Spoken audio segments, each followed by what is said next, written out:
Hello and welcome back future engineer. So यार, जैसे कि आपको पता है, मैं यहाँ पे टॉप 90 न्यूमेरिकल प्रॉब्लम्स की डिस्कशन करने वाला हूँ टॉप 12 चैप्टर से रिलेटेड। ओके, जिनसे सबसे ज्यादा क्वेश्चन पूछे जाने के चांस है। इवन फर्स्ट अटेम्प्ट में भी उनसे सबसे ज्यादा क्वेश्चन पूछे गए थे, पूछे जाएंगे। ओके, सो यार बात करेंगे लास्ट 2 डेज में इन सारे क्वेश्चंस का डिस्कशन हम लोग करने वाले हैं बढ़िया तरीके से। एक ओवरव्यू, एक बेहतरीन लास्ट मोमेंट पे एक मैराथन सीरीज आपके पास मिल जाएगी आपको। आप अच्छे से प्रैक्टिस कर सकते हैं, अपने कंसेप्ट को इनके सारे क्वेश्चंस के थ्रू प्रैक्टिस कर सकते हैं, रिवाइज कर सकते हैं। ओके यार, तो सबसे पहला क्वेश्चन देख लेते हैं। और जितने भी मोस्ट इंपॉर्टेंट चैप्टर्स हैं, मैं उन्हीं के डिस्कशन करने के लिए आपको बोल रहा हूं, क्योंकि उन पे लास्ट टाइम पे आपने ज्यादा फोकस करके जाना है, एटलीस्ट उन पे ज्यादा फोकस करके जाना है। ठीक है, तो क्वेश्चन नंबर 1 आप देख लो जल्दी से। क्वेश्चन नंबर 1 आपके सामने है और ये स्टेटमेंट टाइप का प्रॉब्लम है।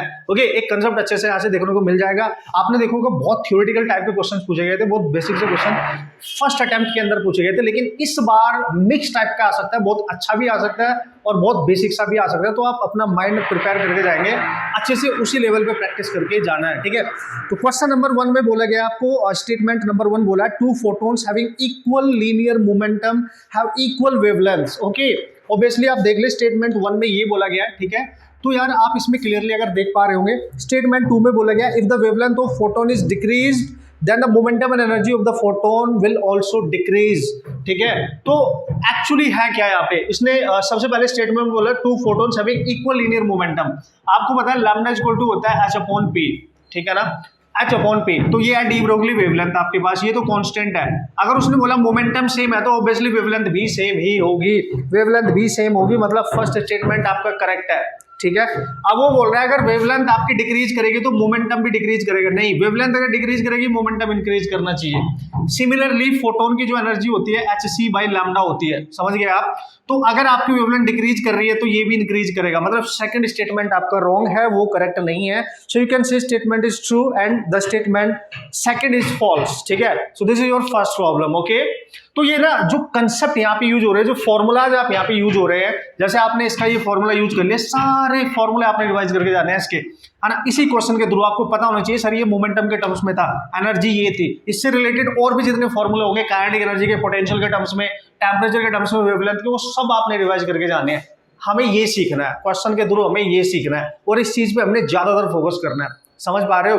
अब हम 1 बाय 1 सारे क्वेश्चन डिस्कस करेंगे। क्वेश्चन नंबर 2 देखते हैं। Okay guys, so question number 2 आपके सामने, आप जल्दी से देख लो, उसको पढ़ लो बढ़िया तरीके से। क्वेश्चन में बोला है de Broglie wavelength of proton and alpha particle are equal, मतलब de Broglie wavelength for proton and de Broglie wavelength for alpha particle उसने दे रखी है सेम। तो पूछ क्या रहा है सर, देखो मैं वेवलेंथ पे बहुत ज्यादा फोकस कर रहा हूँ क्योंकि भाई बहुत क्वेश्चन इससे आते हैं, मतलब सारी कैटेगरी हम यहाँ पे कवर कर लेंगे। ठीक है, अब उसने बोला है there velocities ratio is, suppose करो इसकी वेलोसिटी है वीपी और इसकी वेलोसिटी है वी अल्फा, तो इनकी वेलोसिटीज का रेशियो निकालना है। यही पूछा होगा, देख सकते हैं आप। ओके, तो यार सर करेंगे क्या भाई, बहुत इजी हो गया। डी ब्रोगली वेवलेंथ आपके पास है h/p and this is the linear momentum, you can right h/mv।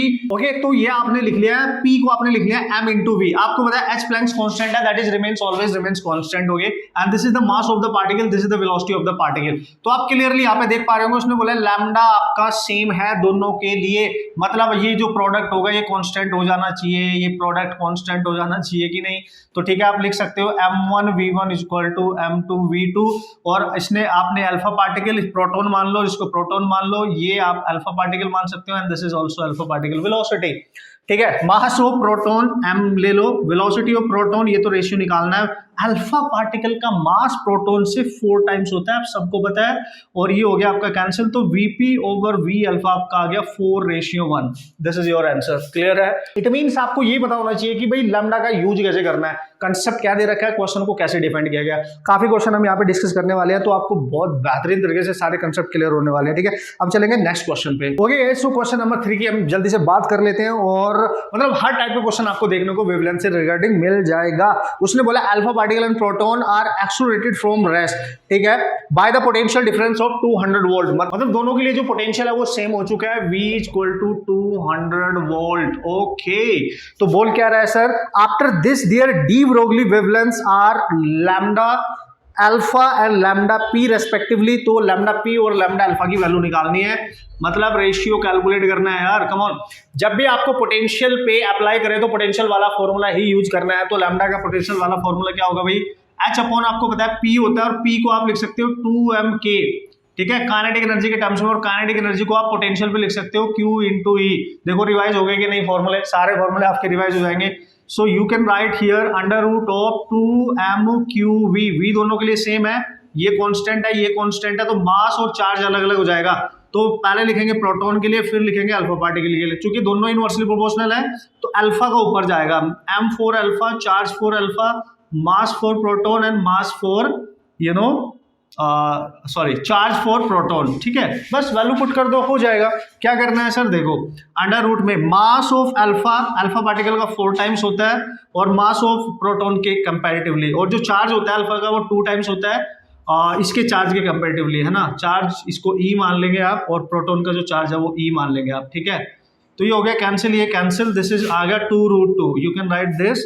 तो जो रेशियो आया पी और अल्फा का वो आया 2√2, ये आप ऑप्शन में देख सकते हो, ये नहीं है तो 1.414 आप ये देख सकते हो, यहाँ पे 2.8 के आसपास आपका आंसर बनता हुआ नजर आ रहा है, ठीक है। इस तरीके से आप कर सकते हो। देखो रिवाइज हो गई ना यार सारे फॉर्मूलाज, ये वाला यूज हो गया आपका, ये वाला यूज हो गया, पोटेंशियल वाला भी आपने देख लिया किस तरीके से डिपेंड कर रहा है, ये आपने बिल्कुल क्लियरली यहाँ पे देख लिया, ठीक है। अब देखेंगे नेक्स्ट क्वेश्चन, और इसी तरीके से आपके सारे कंसेप्ट यहाँ पे बेहतरीन तरीके से यूज होने वाले हैं। ओके, सो नेक्स्ट क्वेश्चन आप देख सकते हो, बढ़िया से इसको पढ़ सकते हो, और इसका कंबाइंड इफेक्ट यहाँ पे कॉन्सेप्ट यूज करके आप क्वेश्चन सॉल्व कर सकते हो। उसने बोला electron of mass and photon have same energy, एक इलेक्ट्रॉन है मतलब ये अलग पार्टिकल है भाई, ठीक है, इलेक्ट्रॉन है और एक फोटोन है, ये अलग पार्टिकल है, ठीक है। दोनों की एनर्जी सेम है, इसकी एनर्जी भी ई है और इसकी एनर्जी भी ई है। पहले इन दोनों की एनर्जी लिख लो होती क्या है। इलेक्ट्रॉन की एनर्जी आप कहां से लिखोगे भाई, इलेक्ट्रॉन की एनर्जी अभी देख लेते हैं किसके रिस्पेक्ट में बात कर रहा है। The ratio of wavelength of electron to that of photon is, oh wow, electron की वेवलेंथ और फोटोन की वेवलेंथ का रेशियो निकालना है, मतलब वेवलेंथ से निकालेंगे, तो पार्टिकल की तरह काम कर रहा है, ठीक है। तो हम यहाँ पे लैम्डा यूज करेंगे, lambda is equal to h upon under root 2, याद करो m k is the energy, उसकी जगह हम e लिख सकते हैं, ठीक है। और फोटोन की एनर्जी होती है hc बाई लैम्डा, यानी ये फोटोन की वेवलेंथ है और ये आपकी इलेक्ट्रॉन की वेवलेंथ है। नो प्रॉब्लम, बस हो जाएगा, अब आप कर सकते हो। यहां से आप लैम्डा p निकाल लो तो hc बाई e आ जाएगा, है ना। इसको मान लो क्वेश्चन नंबर फर्स्ट, इसको मान लो क्वेश्चन नंबर सेकंड, तो डिवाइड करो लैम्डा ई ओवर लैम्डा पी, है ना, इसको इससे डिवाइड करना है। तो h ओवर अंडर रूट में 2me ओवर अंडर रूट में hc अपॉन e, ये हो गया cancel. So here we go, और ये hc है, सॉरी c बचेगा आपके पास, c बचेगा नीचे, तो e ऊपर जाएगा, तो e over c under root में बचेगा 2me, ऐसे आप समझ सकते हो, ठीक है ना। तो यार किस तरीके के ऑप्शंस दे रखे हैं आपको, यहाँ पे अंडर रूट, इस पूरे पे अंडर रूट लगा दो आप, देखो इसको मैं ऐसे भी लिख सकता हूँ, इस पूरे पे रूट लगाओगे तो ये ई स्क्वायर हो जाएगा ऊपर, और नीचे बचेगा 2m इंटू ई, और एक ई कैंसिल, तो 1/c अंडर रूट में e बाई 2m लिख सकते हो। This is lambda E over lambda P, electron and photon की वेवलेंथ का रेशियो, ठीक है, यही होना चाहिए, बिल्कुल यही होना चाहिए। आप मैचअप करा लो, ठीक है, एक बार आप कैलकुलेशन वगैरह चेक कर लिया करो। हाँ, बेहतरीन तरीके से आप यहाँ पे फॉर्मूला यूज कर पा रहे हो फोटोन से, मतलब फोटोन हो, इलेक्ट्रॉन हो, मतलब पार्टिकल की बात करें, फोटोन की बात करें, किसी भी तरीके की बात करेगा आप क्वेश्चन सॉल्व कर सकते हो। Okay guys, this is the next question, और इसमें कंपैरिजन पूछा है, 3 पार्टिकल आपको दे रखे हैं। इस टाइप के क्वेश्चन नॉर्मली यानी पूछे जाते रहते हैं हमारे एग्जाम में। पहला उसने बोला है lambda 4 electron, lambda 4 alpha particle, lambda 4 proton, ठीक है। और आपको बताया इनमें कंपेयर करने के लिए बोला है, किस कंडीशन में कंपेयर करने के लिए बोला है। सो उसने बोला when all they have same kinetic energy, तो काइनेटिक एनर्जी वाला फॉर्मूला यूज कर लो ना। What is that sir, under root of 2mk। देखो भाई ये तो सेम हो गई काइनेटिक एनर्जी, अब बस मास पे डिपेंड करेगा ना, मतलब lambda is inversely proportional to mass of these particles. Compare करा लेना यार अपने आप, ऑप्शन देख लेना, किसका मास ज्यादा, आप खुद समझदार हो, खुद समझ सकते हो। लेट्स सी, प्रोटॉन का मास mp है, तो इसका मास इससे 4 टाइम्स होता है अल्फा पार्टिकल का, और ये है इलेक्ट्रॉन का मास। अब आपने बस ये देखना है इसका मास ज्यादा होता है कि इसका मास ज्यादा होता है, ये तो क्लियर ही है। देखो इसका मास सबसे ज्यादा है तो उसकी वेवलेंथ सबसे कम होगी, ये तो बिल्कुल क्लियर है, ठीक है, इसकी वेवलेंथ सबसे कम होगी। और अगर मैं यहाँ देख पा रहा हूँ, यहाँ पे lambda E is greater than lambda P is greater than lambda alpha, आप कैंसर आना चाहिए, आप यहाँ से कंपेयर करा के सॉल्व करके चेक कर लेना, ठीक है, क्योंकि सबसे कम मास इलेक्ट्रॉन का होता है, ये आप समझेंगे, जिसका मास सबसे कम उसकी वेवलेंथ सबसे ज्यादा, फिर उससे जो ज्यादा होता है वो प्रोटॉन का होता है, तो आप देख सकते हो ऑर्डर इस तरीके से आप बना सकते हो, ठीक है। अब चलेंगे नेक्स्ट क्वेश्चन पे। तो काफी क्वेश्चंस हमने यहाँ डिस्कस कर लिए हैं वेवलेंथ से रिलेटेड डी ब्रोगली की, और आपके सारे फंडे क्लियर हो गए होंगे, हर तरीके का फॉर्मूला हमने यहाँ यूज कर लिया बॉस। ओके, नेक्स्ट क्वेश्चन, और इस कैटेगरी क्वेश्चन काफी हमारे एग्जाम में पूछे जाते रहेंगे, तो हर कैटेगरी में इस पर्टिकुलर चैप्टर से कंप्लीट आपको बताने वाला हूं कि किस टाइप के क्वेश्चंस आते हैं और आपने किस टाइप पे ज्यादा फोकस करके जाना है। देखो आप देख सकते हो यहाँ पे आइंस्टाइन इक्वेशन की मैं बात करने वाला हूँ, आप क्वेश्चन को पढ़ लो ध्यान से। उसने बोला when the radiation of wavelength lambda is incident on A metallic surface the stopping potential of the ejected photo electrons is 4.8 volt. मतलब कंडीशन कुछ ऐसी है कि भाई ये एक मटेरियल है, ठीक है, इस पे लाइट हमने इंसिडेंट करी, ठीक है ना, और यहाँ पे जो स्टॉपिंग पोटेंशियल आपको दे रखा है इजेक्टेड फोटॉन्स के लिए, जो स्टॉपिंग पोटेंशियल है इनिशियली स्टॉपिंग पोटेंशियल आप VS1 मान लो, दैट इज 4.8 वोल्ट, ठीक है, ऐसे आप मान लो। उसने बोला एक लाइट इंसिडेंट कराई थी इस पे, ठीक है भाई। If the same surface is illuminated by the radiation of the previous double wavelength of the previous one, okay, मतलब ये जो वेवलेंथ आपने यहाँ पे डाली थी इसकी वेवलेंथ दे रखी है आपको लैम्डा, और फिर दोबारा से उसने क्या किया, सेम सरफेस को दूसरी वेवलेंथ जो 2 लैम्डा की है, मतलब इनिशियल से डबल है, तो यहाँ पे जो स्टॉपिंग पोटेंशियल देखने को मिला दैट इज 1.6 वोल्ट। आप देख सकते हो 1.6 वोल्ट का स्टॉपिंग पोटेंशियल देखने को मिला। तो उसने बोला कि सेम ही था, मतलब इसका जो वर्क फंक्शन है वो सेम रहेगा। The threshold wavelength of the metal surface is, ठीक है, हमें थ्रेशोल्ड वेवलेंथ चाहिए, तो नो प्रॉब्लम, थ्रेशोल्ड वेवलेंथ निकालने के लिए क्या करना पड़ेगा भाई, वर्क फंक्शन निकाल लेंगे। दोनों कंडीशन में अलग अलग फॉर्मूला यूज कर लेंगे। इक्वेशन आइंस्टाइन की है, क्लियर है। स्टॉपिंग पोटेंशियल से रिलेटेड जब भी बात करेगा, एनर्जी से रिलेटेड जब भी बात करेगा, तो आइंस्टाइन इक्वेशन आप यूज कर सकते हो, ठीक है। कैसे सर, आने वाली एनर्जी को E1 मान लो, यहाँ पे मान लो आप E2, ठीक है भाई, वर्क फंक्शन सेम ही रहेगा, तो यहाँ पे क्या यूज करोगे, E इक्वल टू क्या होता है आपके पास, this is K max plus work function को आप फाई से डिनोट कर सकते हो, ठीक है भाई। तो क्या करेंगे सर, पहली कंडीशन में अप्लाई करो ई को क्या लिखोगे आप, ई को क्या लिखेंगे HC बाई लैम्डा। अच्छा, इसको पता क्या करो, इजी बनाने के लिए पता क्या करो, K मैक्स इसको इधर लेके आओ, तो K मैक्स आप यहाँ लिख लो और इसको लिख सकते हो E-5, ये बहुत इजी हो जाएगा फिर, ठीक है। कैसे सर, K मैक्स को आप लिख सकते हो, कैसे सर, कैसे लिखेंगे हम K मैक्स को, EVS1, क्योंकि पहला स्टॉपिंग पोटेंशियल इतना है, और E को लिखोगे HC बाई लैम्डा 1, ठीक है जी, और लैम्डा 1 लैम्डा इधर रखा है -5 एज इट इज। फिर सेकंड कंडीशन में ये होगी फर्स्ट इक्वेशन, सेकंड कंडीशन में बना लो EVS2 HC बाई 2 लैम्डा, और यहाँ पे बन जाएगी -5, ठीक है जी, ये बन गई -5, सेकंड इक्वेशन ये बन गई आपके पास, क्लियर है।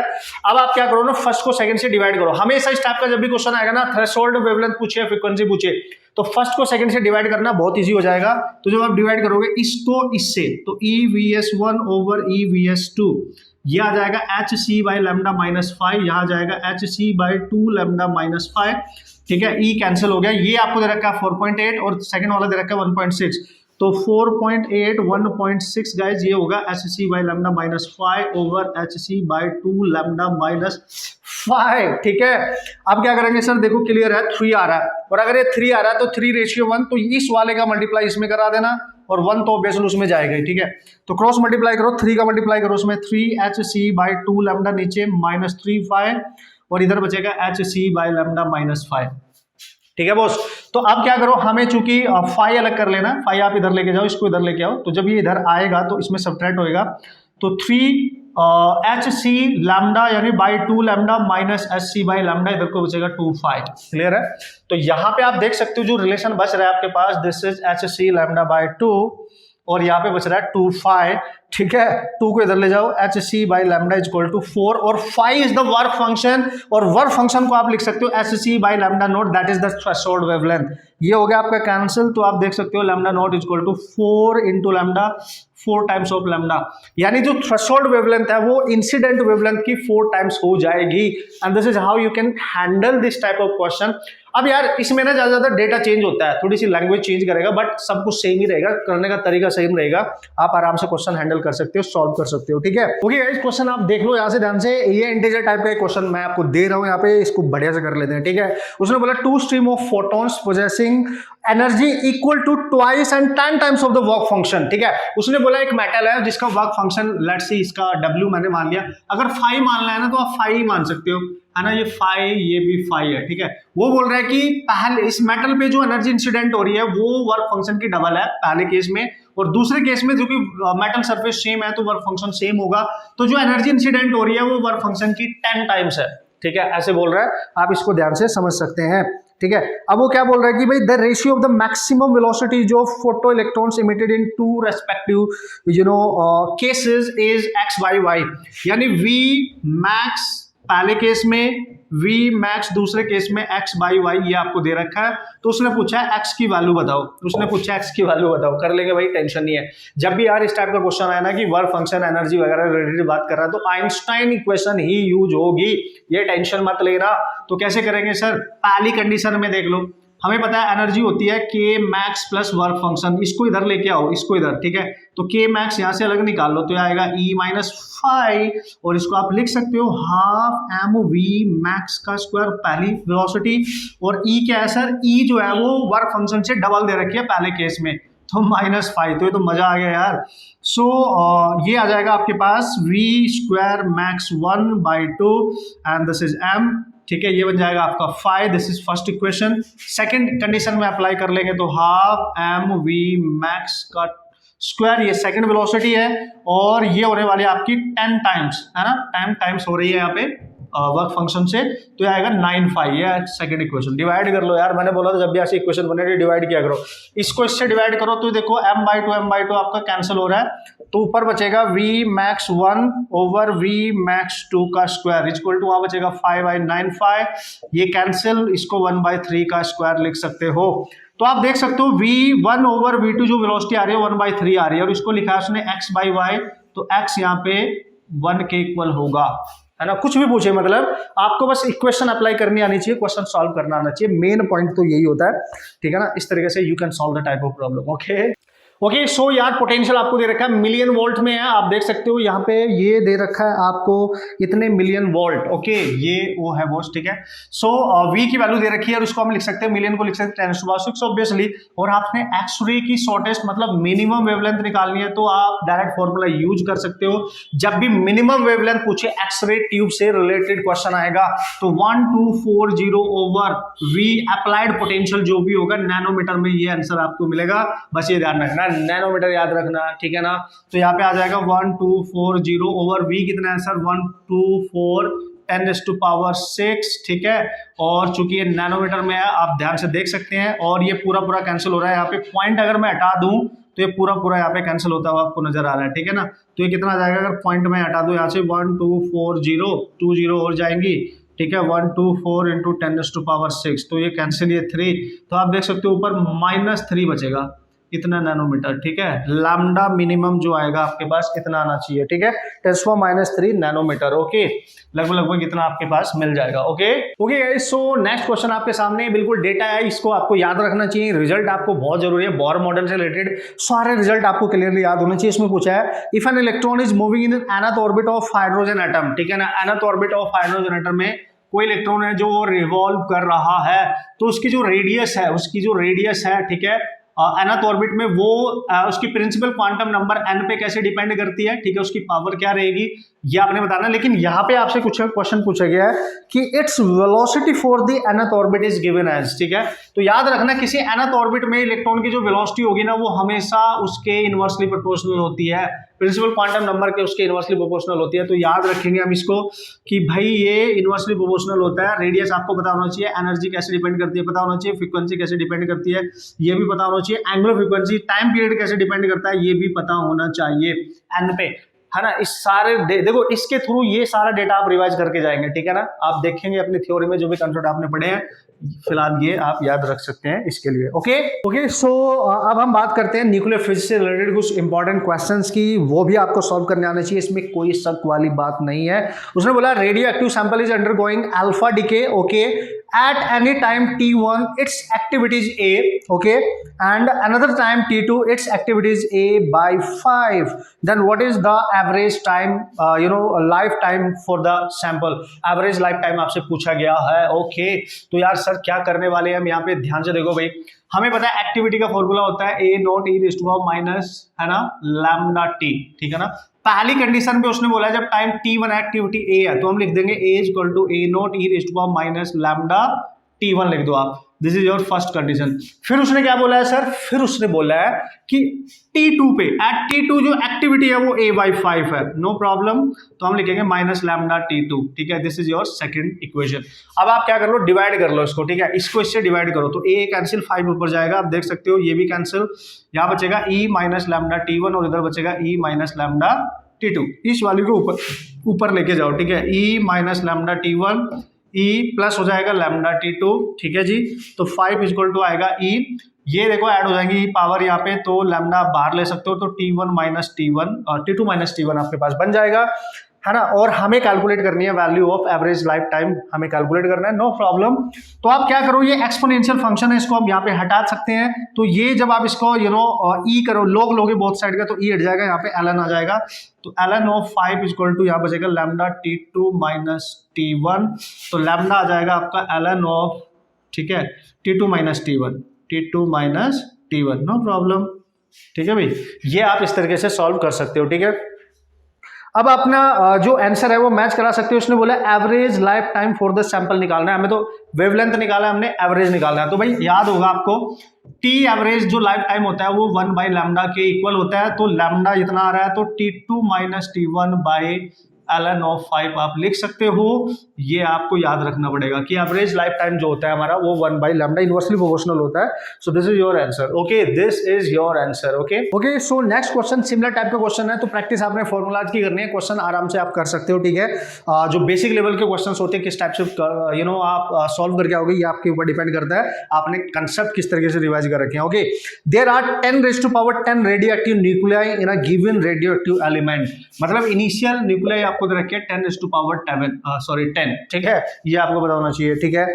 It's half life time is 1 minute, half life time आपको दे रखा है दोस्तों उसका 1 मिनट, मतलब 60 सेकंड आप मान सकते हो। अब वो डिपेंड करेगा क्या पूछ रहा है और किस तरीके से आंसर करा रहा है। सेकंड में बदल दिया हमने क्योंकि सेकंड आगे सेकंड का नाम यूज कर रहा है। How many nuclei will remain after 30 second, after 30 second का मतलब टी टाइम दे रखा है 30 सेकंड आपको, तो कितने न्यूक्लियाई यहाँ पे हमारे पास होंगे, ठीक है ना। How many nuclei will remain, remaining amount हमें कैलकुलेट करना है, तो नो प्रॉब्लम, एन इनिशियल दे रखा है तो एन हमने निकालना है। तो भाई क्या होता है expression, n is equal to, you can write, तो टाइम की बात कर रहा है, टोटल टाइम दे रखा है, तो हाफ लाइफ दे रखी है तो एन निकाल सकते हो। आपको फॉर्मूला यूज करना चाहिए 1/2 की पावर n, ठीक है, ये फॉर्मूला आप यूज कर सकते हो। This is number of half life, you can solve this. तो टोटल टाइम होता है number of half life into 1 half life यहाँ पे, और ये दे रखा है आपको 30 n इंटू ये दे रखा है आपको 60, तो n आ गया 1/2। आप चेक करें यहाँ पे पटक दे तो n आ जाएगा आपका 10⁻10 इंटू 1/2 की power 1/2, you can right this 10⁻10 by 2 √2, 2 की पावर 1/2 दैट इज √2, ठीक है, दैट इज √2। इसको आप सॉल्व करना, ठीक है। इसको कैसे सॉल्व करना सर, यहाँ 10 मान लो इंटू 10⁻9 हो जाएगा और √2 से इसको डिवाइड करना, तो n लगभग आपके पास 7 इंटू 10⁻9 इतने न्यूक्लियाई आपके पास बचेंगे। आप चेक करना, इसको डिवाइड करना, मिल जाएगा। बेसिकली इस क्वेश्चन के थ्रू हमने ये फॉर्मूला रिवाइज कर लिया, इसका यूज करके अगर क्वेश्चन आएगा तो आपको कैसे करना है, ये एप्लीकेशन आपको करना आना चाहिए और आप बेहतरीन तरीके से इसके क्वेश्चन छोड़ सकते हैं, उड़ा सकते हैं, ठीक है।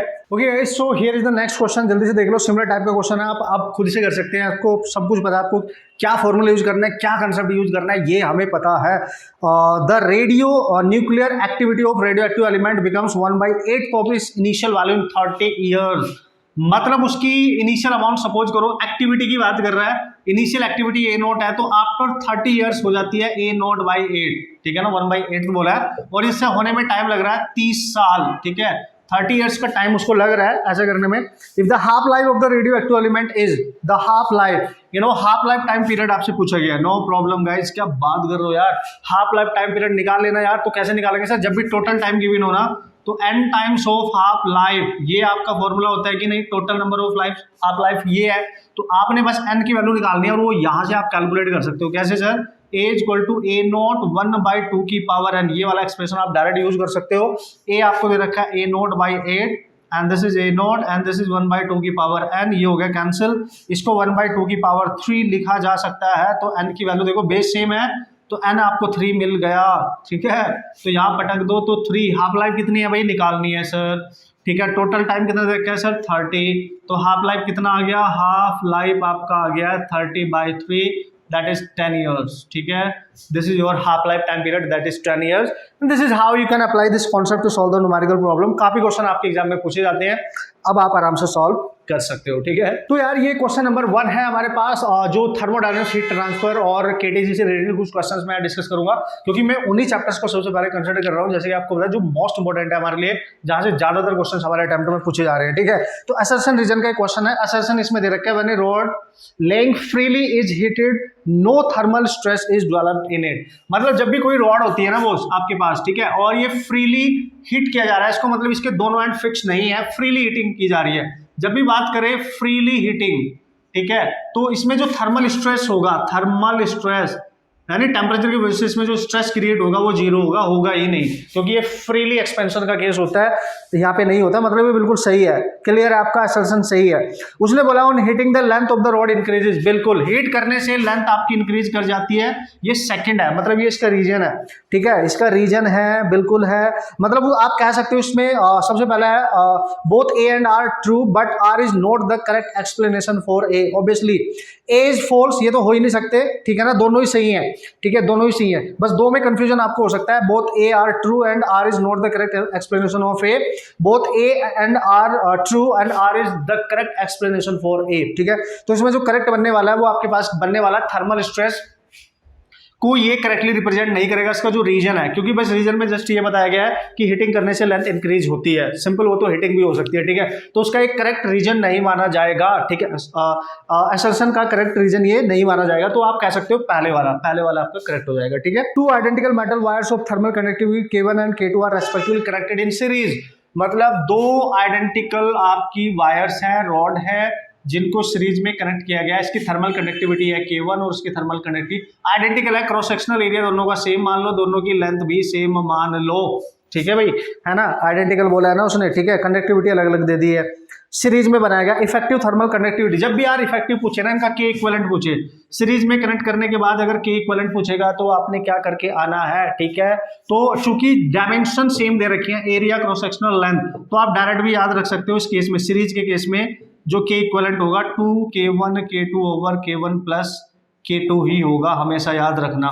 ठीक है ना, हमेशा इसको आप याद रख सकते हो कि भाई ये ही रहने वाला है, तो ये फॉर्मूला आप डायरेक्ट याद रख सकते हो, है ना, इस पर्टिकुलर कंडीशन में. ठीक है, ओके, इसको सॉल्व करने की आपको जरूरत नहीं है, क्योंकि A1 A2 दे रखा है सेम, लेंथ भी आपकी सेम दे रखी है, तो direct you can remember. Okay, अब देखेंगे next question. Okay, so here is the next question, और इंपॉर्टेंट कैटेगरी का क्वेश्चन माना जाता है. ये बेहतरीन तरीके से आपके एग्जाम में इस बार सेकंड अटेम्प्ट में पूछा जा सकता है. ठीक है ना, आप इस पर ध्यान से फोकस करेंगे इस कैटेगरी पे. उसने बोला in 5 minutes a body cools from the 75 degree Celsius to 65 degree Celsius at room temperature of 25 degree Celsius. उसने बोला एक बॉडी का टेम्परेचर 75 डिग्री सेल्सियस से 65 डिग्री सेल्सियस हो जाता है, और टाइम ले रहा है वो 5 मिनट का. ठीक है, और ये जिस टेम्परेचर के अंदर ये प्रोसेस हो रहा है, रूम टेम्परेचर जो है ना, जो सराउंडिंग टेम्परेचर है T नोट मान लो, दे रखा है आपको 25 डिग्री सेल्सियस. ये गिवन है आपको. ठीक है जी, ये गिवन है. The temperature of the body at the end of next 5 minutes, मतलब जब और नेक्स्ट 5 मिनट्स यहाँ पे यूज करेगा, next after T2 equal to 5 minute के बाद जो नेक्स्ट टेम्परेचर होगा, लेट्स सी T3 होगा. ठीक है, या T मान लो, है ना, मतलब पहले वो 75 से 65 हुआ, टाइम इतना लिया, अब यहाँ से यहाँ तक जाने पे भी 5 मिनट का टाइम ले रहा है. तो बताओ इसका फाइनल टेम्परेचर क्या होगा, 65 के बाद क्या टेम्परेचर बचेगा. रूम टेम्परेचर पे ये सारी फिनोमिना हो रही है. तो आप देख सकते हो यार, जब भी इस टाइप का प्रोसेस होता है ना, है ना, इस टाइप का जो प्रोसेस होता है, ये टोटली डिपेंड करता है न्यूटन लॉ ऑफ कूलिंग पर. तो इसके लिए फॉर्मूला आप डायरेक्ट कैसे याद रख सकते हैं, देखो, सबसे पहला एक्सप्रेशन, तो पहली ये कंडीशन अप्लाई करना है, दूसरी ये कंडीशन अप्लाई करना है. ठीक है, तो T1 minus T2 over T equal to K T1 plus T2 by 2 minus T not. ठीक है, दिस इज द फॉर्मूला. तो पहले फॉर्मूला पहली कंडीशन में, फिर दूसरी कंडीशन में 2 इक्वेशन बनेंगे, दोनों का यूज करके क्वेश्चन सॉल्व किया जा सकता है. सर इसको मान, जो हायर टेम्परेचर को T1 नाम देना, T1 T2 मान लो, तो 75 माइनस 65 बाई टाइम लिया, दिस इज योर, जो उसने टाइम वहां पे कंसिडर किया. ठीक है, तो टाइम कितना किया consider sir, 5 minutes. This is 5 minutes. ये K कांस्टेंट है यहाँ पे, and this is 75 plus 65 by 2 minus 25. ठीक है जी, एक इक्वेशन आप यहाँ से बना लेंगे, तो ये बचेगा आपके पास 10, यानी 2 बचेगा, और यहाँ पे बचेगा 10 10 7 40 70 बचेगा माइनस 25. आई थिंक ये बचना चाहिए, आप देख लो. तो 2 इक्वल टू K, यहाँ पे आपके पास कितना बच रहा है बॉस, 45 है ना, दिस इज योर 45, 5 5 10 4 2 6 7, ठीक है जी। तो इसको आप इक्वेशन ए मान लो, है ना। अब दूसरी कंडीशन यहाँ पे अप्लाई कर दो, दूसरी कंडीशन मतलब सर इस वाली कंडीशन में अप्लाई करो। तो यहां से यहां तक जा रहा है, तो 65 minus T by two equal to K, अंदर आएगा 65 plus T by two minus 25, same ही रहेगा ऑब्वियसली। तो अब आप क्या करने वाले हैं, यहाँ पे आप ध्यान से देख सकते हो यार, के की वैल्यू यहाँ से निकाल के पुटअप कर दो। तो के की वैल्यू कितनी आ रही है, के की वैल्यू आ रही है 2/45। तो यहाँ पे 65 minus two, sorry T divide में 2 इक्वल टू के की वैल्यू यहाँ पुट कर सकते हो 2/45, 65 plus T by two minus 25, ठीक है जी। आप इस तरीके से इसको सॉल्व कर सकते हो, सही किया मैंने। तो क्या करना है सर, इसको आप ऐसे लिख सकते हो 65 माइनस टी, 2 को इधर के जाओ तो 4/45, यह आएगा 65 प्लस टी, पहले इसका एलसीएम ले लो आप, देखो यहाँ पे 50 आ जाएगा और डिवाइड में 2 आ जाएगा और 2 से ये 2 कैंसिल हो जाएगा, ठीक है। तो 65 माइनस टी इक्वल टू बनेगा 2/45, और दोस्तों यहाँ पे बन जाएगा आपके पास 65 minus this is 65 minus 50, that is 15 plus T बचेगा। अब इसको आगे आप सॉल्व करेंगे यार, टी की वैल्यू आपके पास आनी चाहिए 57 डिग्री सेल्सियस, ठीक है। ये आप सॉल्व कर लेंगे, क्रॉस मल्टीप्लाई वगैरह करके आराम से आप कर सकते हैं। मैंने आपको बताना कि अगर इस टाइप का क्वेश्चन आया तो आप किस तरीके से करके आएंगे। 2 इक्वेशन बनानी है, पहली कंडीशन दूसरी कंडीशन दोनों का यूज करना है और बढ़िया तरीके से क्वेश्चन सॉल्व कर लेना, ठीक है। Okay, so here is the next question. अच्छा क्वेश्चन है, जितने भी थर्मोडायनामिक्स के क्वेश्चन हम यहाँ यूज करने वाले हैं, सारे कंसेप्ट उसमें हम अपने यूज कर लेंगे बढ़िया तरीके से, ठीक है। उसने बोला internal energy U, pressure P and volume V of an ideal gas are related as, okay. Internal energy का रिलेशन दे रखा है आपको 3PV+4, ठीक है सर, अच्छी बात है। क्या पूछा है, द गैस इज, बताओ गैस कौन सी है, डायटोमिक है, पॉलीएटोमिक है, इधर मोनोटोमिक और डायटोमिक है या फिर मोनोटोमिक है केवल। तो देखो पता है क्या करना होता है, ऐसे यू नो जब भी इस तरीके की इक्वेशन बनती है तो आप क्या करें, ट्राई कैसे करें, या तो गामा निकालने की कोशिश करो या डिग्री ऑफ फ्रीडम निकालने की कोशिश करो, वहीं से आप बता सकते हो कि कौन सी गैस है, ठीक है। तो यार सर इंटरनल एनर्जी दे रखी है और पीवी का टर्म है, तो क्या करना चाहिए, देखो इंटरनल एनर्जी को आप लिख सकते हो NFRT/2, ठीक है, ये लिख सकते हो। 3PV+4 एज इट इज रखेंगे। तो नंबर ऑफ मोल्स दे रखे हैं क्या, ना जी ना। तो पता क्या करो, F को निकाल लो यहाँ से, NRT/2 को एज इट इज लिखो, 3PV+4 लिखो, F एज इट इज लिखो। तो F निकालना पड़ेगा हमें, NRT को, PV इक्वल टू NRT क्या होता है आपके पास, PV इक्वल टू NRT होता है और उसकी जगह आप PV लिख सकते हो। तो यहाँ पे लिखूंगा PV/2 और यहाँ आएगा 3PV+4, हो गया। ये 2 का इधर मल्टीप्लाई कर दो तो F into PV equal to आएगा 6PV, ठीक है, +8, ठीक है। अब PV से डिवाइड कर दो तो 6PV/PV प्लस 8/PV, इसको आप लिख सकते हो गाइस, ये कैंसिल हो गया 6 + 8/PV। तो इससे ज्यादा तो सॉल्व नहीं किया जा सकता क्योंकि बाकी वैल्यू आपको नहीं दे रखी है। तो डिग्री ऑफ फ्रीडम आपके पास आ गई 6 + 8/PV। अब आप ध्यान से देखो, ठीक है, जो डिग्री ऑफ फ्रीडम की वैल्यू आ रही है वो 6 प्लस समथिंग आ रही है, मतलब 6 से ज्यादा होगा, ठीक है, 6 से डेफिनेटली ज्यादा होगा, ठीक है। और आपको पता है मोनोटोमिक के लिए डिग्री ऑफ फ्रीडम कितनी होती है, मोनोटोमिक गैस के लिए 3, डायटोमिक गैस के लिए 5 और ट्राइएटोमिक गैस के लिए 6, और ये आ रही है 6 से ज्यादा क्योंकि 6 में कुछ ऐड हो रहा है। तो यही से आप बता सकते हो कि degree of freedom is greater than 6, so this is polyatomic, ठीक है, polyatomic. You can right this is polyatomic gas, ठीक है, ये एक पॉलीएटोमिक गैस है और इस तरीके से आप इसको हैंडल कर सकते हो। ऑप्शन है यस है, पॉलीएटोमिक ओनली, ठीक है, इस तरीके से आप सॉल्व कर सकते हो, ठीक है। ओके यार, एक थर्मोडायनामिक साइकिल आपको यहाँ पे दे रखी है, आप ध्यान से देख सकते हो। जो भी प्रोसेस है उसमें बताया है कि इसमें ए बी प्रोसेस आइसोथर्मल का है, BC आइसोबैरिक का है और CA आपका जो यहाँ है आइसोकोरिक है, ठीक है। The work done in the complete cycle ABCA, ठीक है। हमें टोटल वर्क डन निकालना है, ठीक है जी, टोटल वर्क डन निकाल लेते हैं भाई, नो प्रॉब्लम एट ऑल, ठीक है। तो किस तरीके से कैलकुलेट कर सकते हैं सर टोटल वर्क डन निकालने के लिए, और इसमें जो आंसर दे रखे हैं ना वो आपके टेम्परेचर के टर्म्स में थोड़ा सा आपने ध्यान देना। तो पता क्या करो, इंडिविजुअल निकाल लो।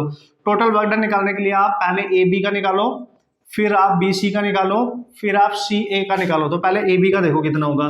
तो AB जो प्रोसेस है ऑब्वियसली उसने क्लियर बोला है ये आइसोथर्मल है, ये आइसोथर्मल है, और जब ये आइसोथर्मल होता है तो formula NRT ln of V2/V1 आप यूज कर सकते हो कि नहीं, ठीक है।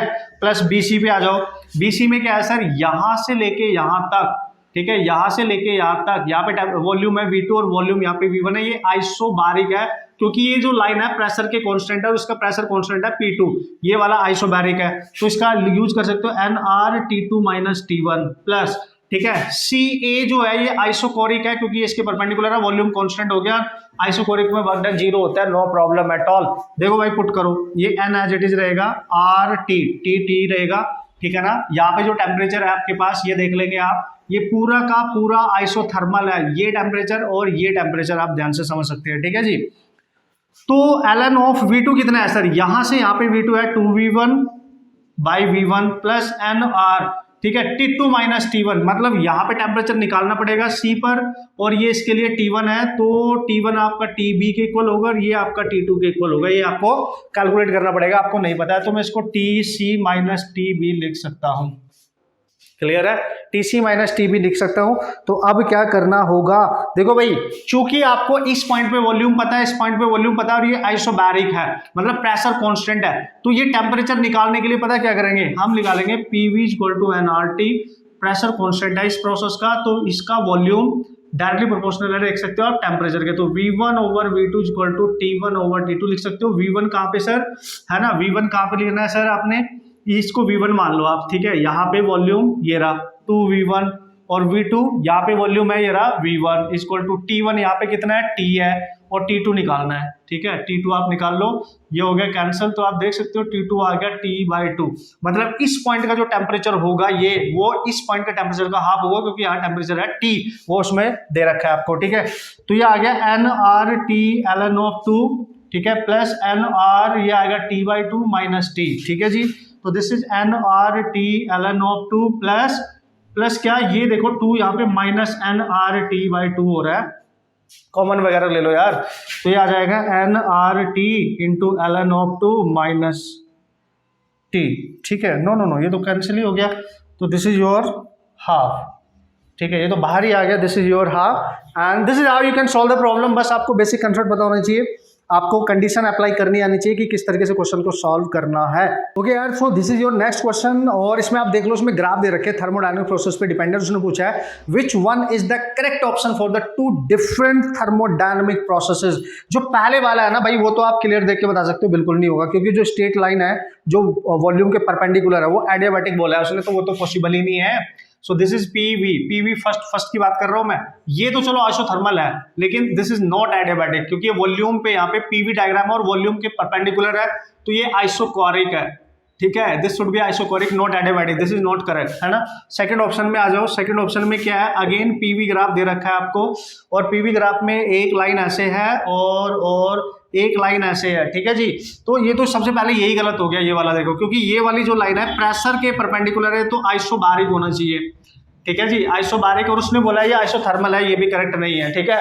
सी ऑप्शन पे आ जाओ, सी ऑप्शन में क्या बोल रहा है, वीटी ग्राफ दिया है, ठीक है सर। वीटी ग्राफ में क्या दिया है, एक ये और एक ये वाली जो लाइन है टेम्परेचर के परपेंडिकुलर है, तो पक्का आइसोथर्मल हो गया, और उसने भी आइसोथर्मल ही दिया है।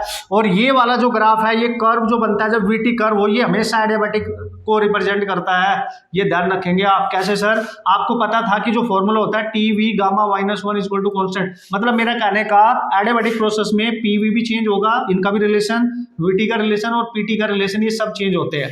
तो ये अगर इस तरीके के सिचुएशन दे रखी है तो बिल्कुल करेक्ट है, ये कर्व हमेशा वीटी कर्व है, तो ये एडियाबैटिक को रिप्रेजेंट करेगा। और लास्ट में आपको दे रखा है पीटी, ठीक है। पीटी कर्व में क्या दिया है सर, इसमें भी ऐसे ही दिया है, दिस वन ये था एडियाबैटिक होगा, देखते पता चल रहा है, और ये आइसोथर्मल होगा, मतलब ये भी करेक्ट है। तो पीटी भी वेरी करता है एडियाबैटिक में, वीटी भी वेरी करता है और पीवी भी वेरी करता है, this is the correct answer. तो C and D both are correct representation, okay. अब देखेंगे नेक्स्ट क्वेश्चन, ओके गाइस, तो देखते हैं हम नेक्स्ट क्वेश्चन जो हम कार्नोट इंजन से डिस्कस करने वाले हैं। और आपको पता है कि फर्स्ट अटेम्प्ट के हर सेट में कार्नोट इंजन से क्वेश्चन पूछे गए थे, ठीक है। तो आपने ध्यान से समझना है और ध्यान से देखना है कि क्या क्या कॉन्सेप्ट होते हैं। देखो यार, फॉर्मूला सीधा सा होता है और आराम से आप क्वेश्चन सॉल्व कर सकते हैं। क्वेश्चन आपके सामने, आप जल्दी से देख लो, पढ़ लो, आराम से इसको सॉल्व करते हैं, ठीक है। उसने बोला Carnot engine working between 400 kelvin and 800 kelvin has work output of 200 joule पर साइकिल। सपोज करो एक जस्ट एक फ्लो चार्ट में यहाँ पे बना रहा हूँ, ये कार्नोट इंजन है आपका, ठीक है, और इसको आप मान लो ये सिंक है, और इसको मान लो आप सोर्स है जो हाई टेम्परेचर पे सप्लाई करेगा हीट, और ये लो टेम्परेचर पे हीट इसको रिजेक्ट होती है। तो वर्क आउटपुट यहाँ पे हमें मिल रहा है 1200 जूल, और हाई टेम्परेचर हमें दे रखा है 800 केल्विन, और ये दे रखा है 400 केल्विन। और एक चीज याद रखना आप, T1 हमेशा हाई टेम्परेचर के लिए यूज होगा, T2 हमेशा लो टेम्परेचर के यूज करना है, ठीक है। तो पूछ क्या रहा है आपसे, the amount of heat energy supply to the engine from the source, यानी सोर्स कितनी हीट एनर्जी सप्लाई करेगा ये निकालना है। भाई बहुत आसानी से आप निकाल सकते हो, जब भी सिंक और सोर्स का टेम्परेचर गिवन हो तो एफिशिएंसी निकाल लो, और एफिशिएंसी हमेशा पता है output upon input, input supply हो रहा है Q1, ये Q1 आपने निकालना है, सिंपल सा लॉजिक है। और एफिशिएंसी जो होती है वो चूंकि टेम्परेचर दे रखा है तो एफिशिएंसी को आप लिख सकते हो 1 - T2 T1, ठीक है। तो ये आ जाएगा यहाँ से डायरेक्ट ही, ओके। सो यहाँ पे पुटअप कर दो 1 - T2 यार 400 है, ये आपका 800 है, और ये दे रखा है 1200 ओवर Q1, ठीक है। इसको आप सॉल्व करेंगे तो दिस इज 2 यानी 1/2 ही आएगा, 2 से मल्टीप्लाई कर दो तो Q1 आ गया 2400 joule. This is how you can solve the problem, you can use the concept to solve the problem actually, ठीक है। ऐसे काफी क्वेश्चन हम यहाँ पे डिस्कस करने वाले हैं कार्नोट इंजन से रिलेटेड एंड डिफरेंट वैरायटी के जितने भी थर्मोडायनामिक्स के क्वेश्चन बन सकते हैं सबके डिस्कशन करेंगे, ठीक है। So this is your next question, तो जल्दी से देख लेते हैं क्या दिया है इसमें, ठीक है। The amount of heat needed to raise the temperature of 4 moles of a rigid diatomic gas from 0 degree Celsius to 50 degree Celsius when no work is done. देखो उसने बोला किस कंडीशन पे जब कोई वर्क डन नहीं किया जाएगा, मतलब वर्क डन 0 है, तो ये कौन सा प्रोसेस होता है, आइसोकोरिक, ठीक है भाई। सबसे पहले तो ये पहचाना करो कि यार सर ये तो आइसोकोरिक प्रोसेस की कंडीशन की बात कर रहा है, मतलब चूंकि यहाँ पे वर्क डन 0 है तो वॉल्यूम आपका कांस्टेंट होने वाला है, ठीक है। और हीट की रिक्वायरमेंट कितनी होगी, जब वॉल्यूम कांस्टेंट है तो वर्क डन तो आपका 0 हो गया। फर्स्ट लॉ से आप लिख सकते हो Q = change in inter energy plus W, और ये तो आपका 0 है, तो जो चेंज इन इंटर एनर्जी है वही हीट सप्लाइड है, तो आप क्या लिख सकते हो, N, इसको लिख सकते हो CV डेल्टा T, और आप सबको बताया दोस्तों N delta T into CV एक specific heat at constant volume है, जिसको आप लिख सकते हैं FR/2 डिग्री ऑफ फ्रीडम के टर्म्स में, उससे थोड़ा इजी हो जाएगा, तो आप FR/2 लिख सकते हैं। तो डायरेक्ट यहाँ से निकाल लो, देखो ये है N4, चेंज इन टेम्परेचर 0 से 50 जा रहा है तो 50 आ गया, 50 - 0 लिख दो, ठीक है। डिग्री ऑफ फ्रीडम डायटोमिक की 5 होती है R/2, ठीक है, ये 2 कैंसिल हो जाएगा तो ये आएगा 50/100 that is 500 R। This is your heat required to raise the temperature of that rigid diatomic gas from 0 to 50 degree Celsius. Condition समझनी थी, कंसेप्ट बेसिक है, अप्लाई करना था, आप उड़ा सकते हो, ठीक है। ओके यार, नेक्स्ट क्वेश्चन हमारे पास मिक्सचर ऑफ गैस मॉलिक्यूल, जिसमें उनकी VRMS वेलोसिटी को आपस में रिलेट किया गया है, तो नो प्रॉब्लम एट ऑल। उसने बोला कि there is a mixture of the 3 type of gas A B C, जिनमें C का मास सबसे ज्यादा है, गैस C का मास गैस B से ज्यादा है, फिर लेस सबसे है A का, ठीक है। तो बोल रहा है कि इनकी VRMS वेलोसिटीज में क्या रिलेशन होगा और किस कंडीशन पर the ratio of the root mean square speed at normal temperature and pressure, ठीक है भाई। तो भाई टेम्परेचर प्रेशर उसने सेम कर दिया, तो आपको बताया VRMS आपका पास होता है 3RT/m। इस पे क्वेश्चन आने के काफी चांस बने रहते हैं, तो आप देख लो, फॉर्मूला आपको याद आना चाहिए। ये कांस्टेंट हो गया, तो VRMS आपको डायरेक्ट दिख रहा है, √m पे डिपेंड कर रहा है, जिसका मास ज्यादा उसकी वेलोसिटी सबसे कम होगी, सबसे ज्यादा मास इसका है, तो आप इससे लिख सकते हो कि A की वेलोसिटी सबसे ज्यादा, फिर B की, फिर C की, या तो ये रिलेशन होगा, ठीक है, ये रिलेशन होगा जो कि ऑप्शन में देखने को नहीं मिल रहा है। A भी करेक्ट नहीं है, B भी करेक्ट नहीं है, 1/VA ग्रेटर नहीं होगा, VA ग्रेटर होगा। इसका उल्टा कर दो तो 1/CA ग्रेटर होना चाहिए 1/CB से और 1/CA से, ठीक है ना, चूंकि ये आप इनवर्सली उसको देख चेक कर रहे हो, ठीक है। 1/CA, क्योंकि CA सबसे ज्यादा, तो 1 रेशियो निकालोगे तो 1/CA सबसे कम है, नॉट ज्यादा, क्योंकि इसका मास सबसे ज्यादा है C का, तो उसकी वेलोसिटी सबसे कम है, लेकिन 1/C की वेलोसिटी अगर सबसे कम होगी तो ये दिस रेशियो ग्रेटर हो जाएगा, ठीक है ना, ये सबसे कम तो रेशियो ज्यादा हो जाएगा, तो this should be correct answer, या तो ये ऑप्शन में आप मैच करा सकते हो, ठीक है, ऑप्शन मैच करा सकते हो। देखेंगे नेक्स्ट क्वेश्चन, सारे बड़े बड़े क्वेश्चन है यहाँ पे जो आपको याद करके जाने हैं बढ़िया तरीके से, ठीक है। ओके गाइस, ये क्वेश्चन का ना आंसर, इसका जो रिजल्ट है ये आपको याद होना चाहिए। क्वेश्चन आप देख लो, इस पे न्यूमेरिकल भी पूछा जा सकता है, ये रिजल्ट एज इट इज पूछा जा सकता है, क्योंकि काफी टाइम इस पे क्वेश्चन आ चुके हैं। What will be the average value of energy of A mono atomic gas in thermal equilibrium at temperature T। जब भी एवरेज एनर्जी की बात करेगा तो हमेशा होती है 3/2 kT, किसी टेम्परेचर T पे जो एनर्जी होती है उसकी वो इतनी होती है गैस मॉलिक्यूल की। सो यहाँ पे K क्या है सर, यहाँ पे K है हमारे पास Boltzmann constant and this is the temperature, ठीक है ना, ये आप याद रखेंगे। इस रिलेशन पे न्यूमेरिकल भी पूछे जाते रहे हैं, रिजल्ट भी पूछा जा सकता है, ठीक है। ओके, सो बात करते हैं next question, this is important question, इस टाइप के क्वेश्चन आने काफी चांस रहते हैं आपके एग्जाम में। N ideal gas is expanding such that P T की पावर 3 इक्वल टू कॉन्स्टेंट एक आइडियल गैस है जो इस प्रोसेस के थ्रू एक्सपेंड कर रही है। Then the coefficient of volume expansion of the gas, volume expansion का कोफिशिएंट को आप गामा मान सकते हो, तो गामा की वैल्यू हमें निकालनी है, मैचअप कराना है। तो पता है क्या करो, वॉल्यूम पहले इसको वॉल्यूम में कन्वर्ट करो, तो पी को हटाओ यहाँ से, पी वी इक्वल टू आप लिख सकते हो एनआरटी, तो पी को आप लिख सकते हो एनआरटी, ठीक है ना, और बाई वी, तो यहाँ पे पटक दो। आपको पता है ना वॉल्यूम एक्सपेंशन कहाँ पे यूज होता है, जब हम इस तरीके से चेंज करते हैं कि वॉल्यूम में चेंज हो रहा होता है, तो जो चेंज होता है वॉल्यूम में वो ओरिजिनल वॉल्यूम के डायरेक्टली प्रोपोर्शनल होता है, जो टेम्परेचर बढ़ाने से जो चेंज हो रहा है उसके डायरेक्टली प्रोपोर्शनल होता है। तो डेल्टा वी को आप लिख सकते हो गामा वी डेल्टा टी, तो आपने ये निकालना है बेसिकली। तो ये रहा आपका फॉर्मूला, यहाँ से हमने ये डेल्टा वी और डेल्टा टी कुछ इस तरीके के रिलेशन यहाँ से निकाल सकते हैं। तो पी की जगह लिख दो n R T by V into T की पावर 3 इक्वल टू कॉन्स्टेंट, ठीक है, ये तो हो गया कॉन्स्टेंट, टी की पावर 4 हो गई, ठीक है, और ये वी है कॉन्स्टेंट, इधर जाके कुछ कॉन्स्टेंट सी ले लो और इंटू वी ले लो, ठीक है, सी सम कांस्टेंट, ठीक है जी। तो अब आप क्या करो, आपको चेंज चाहिए, चेंज निकालने के लिए आप क्या करोगे, इसको एरर मेथड का यूज कर सकते हो, 4 डेल्टा टी अपॉन टी, सी तो कांस्टेंट है, डेल्टा वी अपॉन वी ले लो आप, सी को नहीं लेंगे हम, ठीक है। तो यहाँ पे क्या करना है सर, ये 4 आ गया, हमें यहाँ पे डेल्टा वी की वैल्यू निकाल सकते हो, तो डेल्टा वी की वैल्यू आ गई 4 delta T upon T into V, ठीक है, इसको यहाँ पटक दो, देखो डेल्टा वी को यहाँ पे लिख सकते हो, ये किसके इक्वल है, गामा वी डेल्टा टी, और ये we delta T V delta T cancel हो गया, तो यहाँ बचा 4, नीचे बचा टी, इधर आ गया gamma. So this is your volume expansion coefficient of that gas. Okay, तो this is how you can handle the question. जैसे बोला वैसे करते जाओ, बस आपको रिलेशन पता होने चाहिए कि किस तरीके से आपने यूज करने हैं, आराम से उड़ा सकते हो बॉस, ठीक है। ओके यार, अगेन एक क्वेश्चन हमारे पास आ गया है रिवर्सिबल हीट इंजन का। ओके चलो चेक कर लेते हैं। Reversible engine has an efficiency of 1/4 if the temperature of the sink is reduced by 58 degree Celsius, efficiency gets double, है ना, then what is the temperature of sink, ठीक है भाई। तो इंजन की बात कर रहा है, बिल्कुल वैसे इंजन आप बना लेंगे, दिस इज योर इंजन, ठीक है। उसने बोला reversible engine has an efficiency 1/4, ठीक है।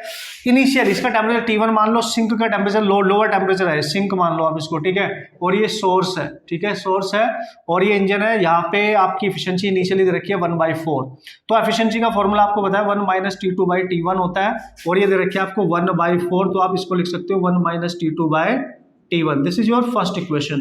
फिर वो बोल रहा है कि अगर सिंक के टेम्परेचर को हम 58 डिग्री सेल्सियस से कम कर दें तो क्या हो जाएगा, तो जो एफिशिएंसी है वो डबल हो जाएगी, तो इसकी डबल होगी 1/2 ऑब्वियसली। तो नेक्स्ट एफिशिएंसी जो आप लिखोगे eta2 1 - T2 - 58, रिड्यूस किया तो सब्ट्रैक्ट कर देंगे ओवर T1, और ये डबल हो जाती है इसकी, तो 1/4 की डबल 1/2 ही होगी ना बॉस। तो इसको थोड़ा सा सॉल्व करो, देखो तो इसको अलग अलग करो सेपरेट, 1 - T2/T1 प्लस 58/T1, और आप देख सकते हो इसकी पूरी वैल्यू हमें पता है 1/4, यहाँ पे पटक दो, तो ये आ गया 1/4 प्लस 58/T1, इसको इधर लेके आओ बॉस, तो ये आ जाएगा 1/2 minus 1/4 equal to 58/T1। Now you can write, तो ये कितना आएगा सर, ये आएगा 1/2, ठीक है, 1/2 आ गया, ये आ गया 58/T1, और T1 आपके पास आ गया 6, इतना ही आ रहा है ना, 4, no this is 1/4, actually this is 1/4, आप देख सकते हो इसका एलसीएम 4 आएगा, 2 यहाँ आ जाएगा, -1 1/4 बचेगा, ठीक है। तो ये आएगा यार आपके पास 4 × 8 दैट इज 32, तो 3, एंड 4 × 4 × 5 दैट इज 23, ठीक है, ये आ गई T1 की वैल्यू, ठीक है। अब उसने बोला है कि सिंक का टेम्परेचर बताओ कितना होगा, calculate the temperature of the sink, तो नो प्रॉब्लम मैन, यहीं पे पुट कर दो, 1/4 = 1 - T2 निकालना है, T1 आपका आ गया 232, ठीक है, तो ये आएगा T2 ओवर 232 आपके पास आ गया 1/4 that is 3/4। Now T2 you can right 3/4 × 232, so T2 आपके पास आ जा रहा है, दिस इज व्हाट, हाँ 8 आएगा, और इसका आप इसमें मल्टीप्लाई कर देंगे तो व्हाट इज दैट 3 × 58, ठीक है। तो T2 आपके पास बन जाएगा, आप इसको मल्टीप्लाई करो, 8 × 24, 4 5 × 15 16 17 174 डिग्री सेल्सियस आपके पास यहाँ पे वैल्यू मिलके आपको दिखाई दे रही होगी, 174 डिग्री सेल्सियस, ओके। तो इस तरीके से आप सॉल्व कर सकते हो क्वेश्चन, मतलब इजीली आप कर सकते हो क्वेश्चन, अपने इजीली सॉल्व कर सकते हो, आप देख सकते हो यहाँ पे अब बस आपको फॉर्मूला अप्लाई करना आना चाहिए, लिटिल बिट थोड़ी सी कैलकुलेशन तो करनी पड़ती है, तो फिर उड़ा डालेंगे, ठीक है। ओके, इसी कैटेगरी से नेक्स्ट क्वेश्चन और ले लेता हूँ, बहुत बेसिक सा, बहुत बेसिक से क्वेश्चंस भी आ जाते हैं कभी कभी। तो ये आया था आपका इंटीजर न्यूमेरिकल वैल्यू टाइप में, तो उसने बोला for an ideal heat engine temperature of source is this, source का टेम्परेचर दे रखा है। अच्छा, मैंने आपको बताया था सोर्स के टेम्परेचर को T1 लेना है, सिंक के टेम्परेचर को T2 लेना है, 127 डिग्री सेल्सियस, इसको आप 273 ऐड करो, 273 ऐड करोगे तो हो जाएगा 400 केल्विन, क्योंकि हमें पता है केल्विन में ही लेना है, ठीक है, केल्विन में ही लेना है आपने।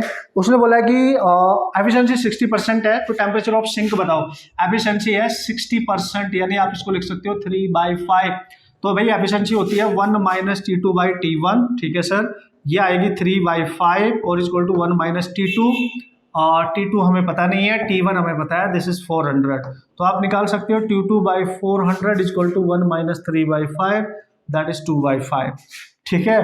तो T2 आ गया 400 इंटू 2/5 एंड 8, 160 केल्विन आ रहा है बॉस।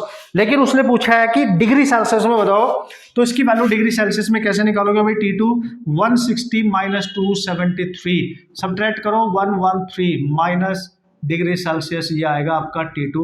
तो दिस इज डिग्री सेल्सियस में आपने कैलकुलेट करना है सिंक का टेम्परेचर, फॉर्मूला बेस्ड है यार, नो प्रॉब्लम एट ऑल, आराम से किया जा सकता है। अब थर्मोडायनेमिक्स का आज का सबसे लास्ट क्वेश्चन हम यहाँ पे डिस्कस करेंगे, फिर नेक्स्ट टॉपिक का जो इंपॉर्टेंट है उसको कवर अप करेंगे, ठीक है। Okay, so this is the question, आप क्वेश्चन यहाँ पे देख लो ध्यान से। इसने बोला है in the reported figure heat energy absorbed by the system in going through a cyclic process is, ठीक है। तो ये पूरा साइक्लिक प्रोसेस है। सबसे पहली बात है तो इंटर एनर्जी चेंज आपका जीरो हो जाएगा, और हीट एनर्जी पूछ रहा है, तो ऑब्वियसली फर्स्ट लॉ से change in energy plus work done होता है आपके पास, तो ये साइक्लिक प्रोसेस की वजह से जीरो हो गया, तो हीट वही होगी जो उसका टोटल वर्क होगा। तो you have to calculate ultimately the work done of all cycle. तो जब भी साइक्लिक प्रोसेस आपका सर्कुलर फॉर्म में होगा ना, जब भी साइक्लिक प्रोसेस सर्कुलर फॉर्म में होगा, you have to use the formula π/4 V2 - V1 P2 - P1, बस इसकी यूनिट्स का ध्यान रखना है, ये आप डायरेक्ट यूज कर सकते हैं, इलिप्स मान के आप यूज करेंगे इसको, ठीक है। तो आप क्या करेंगे π/4 इंटू V2 - V1, अगर मैं इसको क्लॉकवाइज मान लूं, क्योंकि दे नहीं रखा उसने, सपोज करो ऐसे मान लेता हूं मैं, ठीक है, तो क्लॉकवाइज के लिए ऐसे जा रही होगी, तो वॉल्यूम कौन सी एक्सिस पे ये रहा, तो वॉल्यूम ये रहा, यानी यहां से यहां, यानी 20 से 40 जा रही है, देखो, तो 40 - 20, बस एक चीज का ध्यान रखना लीटर में, और लीटर को जब मीटर क्यूब में कन्वर्ट करोगे तो 10⁻³ 1 लीटर इक्वल टू, ठीक है, ये ध्यान रखना है भाई, ठीक है। और अब P2 - P1 आ जाओ, तो ऊपर से नीचे आ रहा है, तो ये बनेगा आपके पास, आप चेक कर सकते हैं यहाँ पे, ठीक है। तो हाइयर ये है, लोअर ये है, ठीक है। तो प्रेशर हो गया आपका 40 - 20, ठीक है सर, और किलो पास्कल में ध्यान रखना 3 हो जाएगा। वैल्यू पुट करो बॉस, कितनी आ रही है, तो ये 3 से 3 कैंसिल, 20 यहाँ बचेगा, 20 इंटू 20/4 इंटू पाई, तो वर्क डन आपका आ गया 100 पाई इतना joule, this is your work done, ठीक है। तो इसने बोला है कि जो वर्क डन है वो कितना होगा, पाई टाइम्स ऑफ जूल, यानी 100 यहाँ पे आपका फिलअप आप करके आ सकते हैं। तो ये है आपके कुछ थर्मोडायनामिक्स से बेहतरीन से क्वेश्चन, जिनका आप प्रैक्टिस करेंगे बढ़िया तरीके से आराम से, ठीक है। अब चलेंगे नेक्स्ट इंपॉर्टेंट, वो मैंने यहाँ पे यूज किया है सेमीकंडक्टर का जो चैप्टर है, वहां से हमें पता है एक क्वेश्चन हमेशा पूछा जाना है, ठीक है, 2 भी आ सकते हैं, बट एक तो जरूर आएगा, तो उसको भी डिस्कस कर लेते हैं फटाक से, ठीक है। ओके, सो ये आपका क्वेश्चन नंबर नेक्स्ट जो भी आप देख लेते हैं यहाँ पे। और जैसे मैंने आपको बताया इलेक्ट्रॉनिक डिवाइसेस की यहाँ पे मैं बात कर रहा हूँ, ठीक है। तो if an emitter current is changed by 4 milli ampere, emitter current है ये, यानी IE 4 मिली एम्पियर, ठीक है, दिस इज 4 मिली एम्पियर, और इसका चेंज दे रखा है ये आप थोड़ा सा ध्यान देंगे। Collector current changes by 3.5 milli ampere, collector current यानी IC वो 3.5 मिली एम्पियर आपको दे रखा है, ठीक है सर, बिल्कुल सही है। What is the value of beta? सबसे पहले तो आप समझो बीटा क्या होता है। बीटा AC करंट गेन होता है कॉमन एमीटर के लिए, ध्यान देना, कॉमन एमीटर के लिए, और इसका रेशियो होता है delta IC upon delta IB, base current है ये। और यहाँ पे जबकि एमीटर करंट दे रखी है, बेस करंट नहीं दे रखी है, तो सबसे पहले आपको बेस करंट निकालनी पड़ेगी, और आपको पता है delta IE equal to delta IC plus delta IB, यानी एमीटर करंट कलेक्टर और बेस का सम होती थी। ये दे रखी है आपको 4, IC दे रखी है 3.5 प्लस डेल्टा IB यहाँ से आ जाएगा। So delta IB you can write 4 - 3.5, ठीक है, that is 0.5 milliampere, no problem, उड़ा डालो। देखो डेल्टा IC कितना है सर, 3.5, डेल्टा IB कितना आ गया, 0.5। आ गया direct 7, this is your answer. So this is how you can use the concept to solve the problem. और फॉर्मूले याद होने चाहिए, बहुत जरूरी है, हर चैप्टर में आपके लिए कंसेप्ट के साथ साथ फॉर्मूले याद होने जरूरी है, ठीक है। ओके, नेक्स्ट क्वेश्चन देखते हैं। ओके गाइस, सो इसमें पूछा है कि the truth table for the following logic circuit. देखो भाई, ये क्वेश्चंस आपको बिल्कुल बेसिक आपको इनका आना चाहिए। इस चैप्टर से आने वाले हर क्वेश्चन को आप सॉल्व करके आ सकते हो बढ़िया तरीके से, ठीक है। उसने बोला एक सर्किट यहाँ पे दे रखा है, इसका ट्रुथ टेबल बनाना है, तो भाई बहुत इजी तरीका है, जो ऑप्शन दे रखे हैं उनको मैच करा लो, ठीक है। उससे ज्यादा आप इजीली सॉल्व कर सकते हो। अगर मैं इसकी पहले टेबल देख पा रहा हूँ, यहाँ पे 0 0 1 दिया है उसने ए को 0 लिया, इसको 0 लिया, तो ये 0 डायरेक्ट इस पे जाएगा और ये 0 यहां से जो 0 इसके थ्रू जाएगा, देखो ये नॉट गेट है तो इस पे तो चलो 0 चला गया, लेकिन ये 0 इसके थ्रू नॉट, यहाँ 1 जाएगा और इस पे 1 जाएगा, 0 1 ये एंड गेट है, आपको नजर आ रहा होगा तो 0 मिलेगा, ठीक है। और यहां से ये 0 इसके थ्रू यहाँ पे 1 आएगा, तो 1 0 यहाँ पे 0 आएगा। ये नॉर गेट है, पहले तो आप यही समझो, ये एंड गेट है, ठीक है, और ये भी एंड गेट है आपका, और ये नॉट गेट है, और ये भी नॉट गेट है, इतना तो समझते होंगे। ये नॉर गेट है, नॉर गेट क्या करता है, 0 + 0 ऐड करके उसको रिवर्स करेगा, यानी 1 मिलना चाहिए। 0 0 1 पे पहला तो गलत हो गया, 0 0 पे y की वैल्यू 0 आ रही है तो ये गलत होगी टेबल। अब इसको आगे सॉल्व करना ही नहीं है, तो इसी से आप क्वेश्चन सॉल्व कर सकते हैं। टेबल नंबर 2 पे आ जाते हैं, ट्रूथ टेबल 2 पे 0 0 1 पे 1 मिल रहा है, यस ये सही आ रहा है यहाँ तक, यानी सेकंड ऑप्शन करेक्ट हो सकता है, लेकिन अभी हम नहीं मान सकते क्योंकि 0 0 1 पे 1 और सी में है और बी में है, फोर्थ में तो है ही नहीं, फर्स्ट और फोर्थ तो करेक्ट ही नहीं है। तो एक और चेक कर लेते हैं, 0 1 चेक करते हैं। अगर इसको 0 ही दूं और लेकिन इसको 1 दे दूं तो इसका 0 डायरेक्ट 0 जाएगा और इसका 0 यहाँ से 1 आएगा, ये 1 जाएगा, ठीक है। इस पे देखो यहाँ से 0 आ रहा है, यहाँ से 1 आ रहा है, क्योंकि ये 1.1 तो 1 ही देगा ना। और ये 0 + 1, या अलग से कर देता हूँ, 0 + 1 का बार करो उसको, ठीक है। तो 0 + 1 1 का बार 0 होना चाहिए, तो इसका आंसर 0 आना चाहिए। तो यार दोनों में करेक्ट है, 0 है, बी भी सही है, सी भी सही है अभी तक, तो थोड़ा और आगे बढ़ना पड़ेगा। 1 0 ले लो, ठीक है, ये लिया 1 और ये लिया आपकी बार 0। जब ये 1 जाएगा तो यहाँ पे 1 जाएगा और इसके थ्रू ये 0 हो जाएगा, और ये डायरेक्ट यहाँ पे जो 1 0 अपने लिया इसके थ्रू यहाँ पे 0 1 में आ जाएगा, ठीक है। तो 1 1 1 1 मिल गया यहाँ पे, और ये तो डायरेक्ट ही 1 जा रहा है, ये 0 लिया आपने तो ये 0 हो जाएगा, 0 0 0 आएगा, तो यहाँ पे आएगा 0 + 0 यानी 0 का बार that is 1, it should be 1। Okay यार, तो नेक्स्ट इसमें स्टेप एक और चेक करना पड़ेगा, 1 0 और चेक कर लेते हैं इसमें। तो अगर इसको मैं 1 दे दूं और इसको मैं 0 दूं, ठीक है, तो ये 1 इस पे डायरेक्ट जाएगा, जैसे मैंने यहाँ पे लिख दिया 1, ठीक है। और इसको एक और चाहिए भी, यहाँ से जो 0 है नोट के थ्रू 1 होके यहाँ चला गया तो इसको 1 आ गया, तो 1.1 इसके पास यहाँ 1 बचेगा, समझ रहे हो आप, थर्ड स्टेप में हम। और ये जो 1 है ये नॉट गेट के थ्रू उसके पास 0 बन जाएगा, ठीक है। यहां से 1 जब इसमें एंटर करेगा तो उससे बाहर 0 बन जाएगा, और यहाँ पहले से 0 था, जो 0.0 यहाँ पे 0 जाने वाला है, तो यहाँ से 0 जाने वाला है और यहाँ से 1 जाने वाला है, तो 1 + 0 और 1 का बार दैट इज 0, ठीक है, दैट इज 0। तो आप चेक कर सकते हैं यहाँ पे, यानी टेबल आपकी बनती हुई नजर आ रही है 1 0 0, और उसके बाद तो आप निकाल ही लेंगे।